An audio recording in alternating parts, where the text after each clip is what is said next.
మన రక్షకుడైన యేసుక్రీస్తు నామములో అందరికీ వందనాలండి.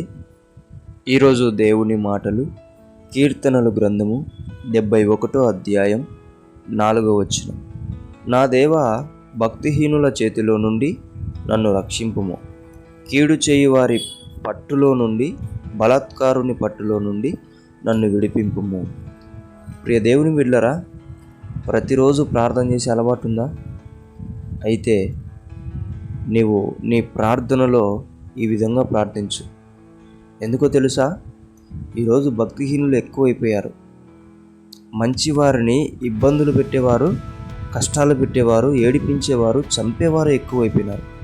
కాబట్టి ప్రతిరోజు నీ ప్రార్థనలో భక్తిహీనుల చేతులలో నన్ను రక్షించు ప్రభువా అని నువ్వు ప్రార్థించాలి.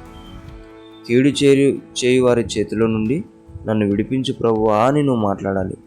అప్పుడే దేవుడు ఆ భక్తిహీనుల చేతిలో పడకుండా, కీడు చేయువారి చేతిలో పడుకోకుండా నిన్ను సురక్షితంగా ఉంచుతాడు. కాబట్టి సురక్షితంగా జీవించి దేవుని కోసం పనిచేస్తూ సంతోషంగా గడపాలని దేవుని పేట మనవి చేసుకుంటున్నా. దేవుడి మాటలను దీవించునుగాక. ప్రార్థించుకుందాం. దేవా, మీకు వందనాలు, స్తుతులు, స్తోత్రాలయ్యా. ఏం ప్రార్థించాలో కూడా చెప్పి నాకు సహాయం చేసే దేవుడు నీ ఒక్కడివేనయ్యా.